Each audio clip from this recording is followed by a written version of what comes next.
Hello, welcome to the Liberated Multitasker. I want to talk to you about something that happened this weekend. We had gone to the beach. It was mine and my husband's anniversary. We went with some friends, and my children were taking care of our pets, our chickens and our dogs, and they did a fantastic job. Now, our dogs love what we call buggy rides. We have a golf cart, and they'll jump on the back, and we'll ride them around the lake and come back. So, Petey, our German Shepherd, she likes to kind of hang over the end and grab at grass and limbs and that kind of thing. So, my son had not been here an hour Friday evening, and she fell out of the golf cart. And so, he got her back to the house. You could tell she was hurting. We was going to wait to see if maybe it was a sprain. We did kind of think it was maybe broke. So we have a great local vet, but they don't always do after our calls. So we were going to wait till Saturday morning and take her there. So I remembered I had a pain pill for her for something that happened another time. So my son gave her one of those and got her comfortable and made it through the night fine. So I got my son-in-law and my daughter to come help my son load her in the back of my vehicle. She was hurt. I didn't want anybody to get bit. You know how injured animals are, but she did great. Even with that leg, she walked howling the whole way by herself to the car and loaded herself up. That was a blessing. Now, she doesn't like the vet. She does okay. We normally don't take her in. We take her around back, and then we deal with things then. Well, she wasn't getting out of the car.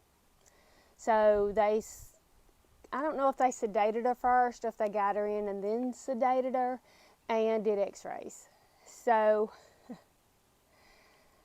it was a pretty bad break, and it was at the worst possible place. It was her left front leg, but it was right above the elbow. And I'll show you those x-rays.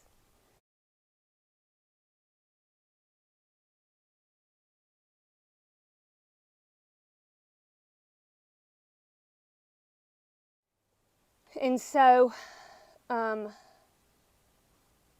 the options weren't great. We could send her to Mississippi State at the tune of about $5,000, and I couldn't justify it. The vet we took her to, he loves to do repairs. I've heard nothing but great things about him, and it was still pricey. The problem there is there's no guarantee it would be fixed. We're talking about a pin, maybe 2 screws if he could get them in. It was broken, it looks like, in 3 places.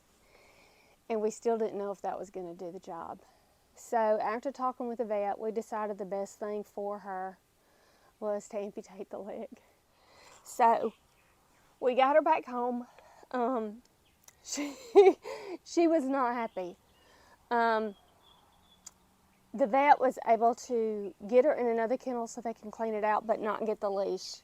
And we walked in, and she's not a growler normally. And she was hunkered down in that back, and she was growling. And it took her a minute to realize who we were.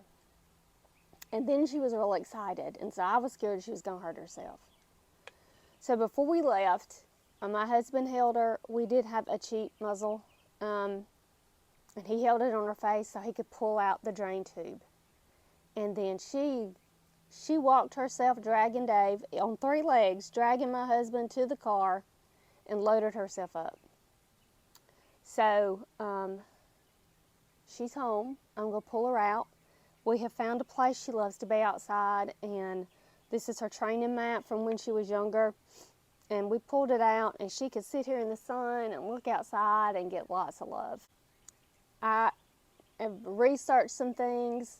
I did not know that a dog carries 60% weight on their front legs and 40% on the back. So she's going to be supporting 60% of her weight on that one front leg.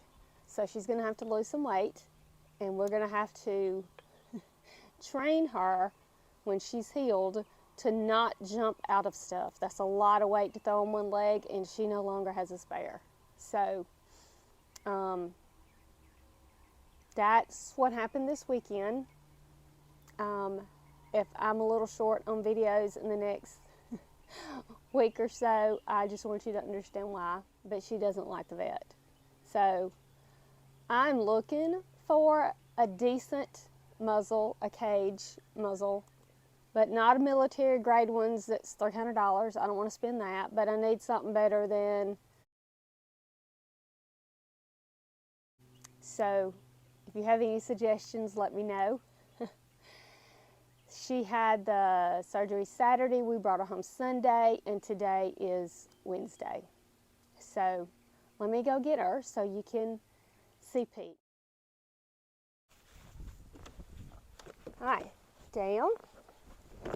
Oh, that's a sweet girl.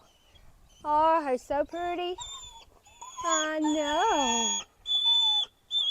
It's okay. It's all right. Are we tired? So we realized that she was a little down the other day. She had a lot of energy Sunday and Monday. Not as much yesterday. I don't know if she was sore from everything or if she was just a little maybe depressed from being inside. So this is the third time I've pulled her out today just to be outside and sun and get lots of love. She's shedding a lot and getting petted on. And so she's done really good with that.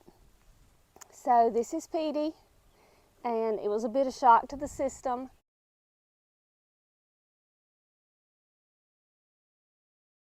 It's all going to look better when her hair comes back in. We are praying for no complications, no infection, and the stitches are supposed to dissolve, but we can take her back and have him take them out if they're bothering her.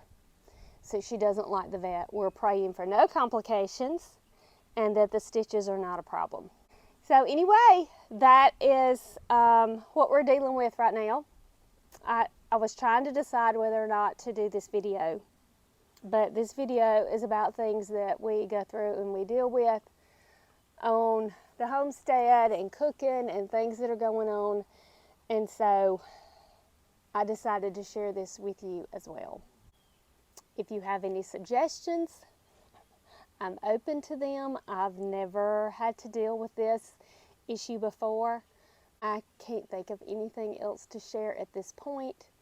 I will post a video at the end of this one where I actually introduced you to Pete when she had all 4 legs. So she'll be going on a diet and we'll be having to learn some other things, so hopefully she doesn't injure her other legs. I think that's all I have for now. I hope you enjoyed the video. I hope it was helpful. If you have any thoughts or suggestions or you've dealt with anything like this before, please comment below. And I hope to see you soon.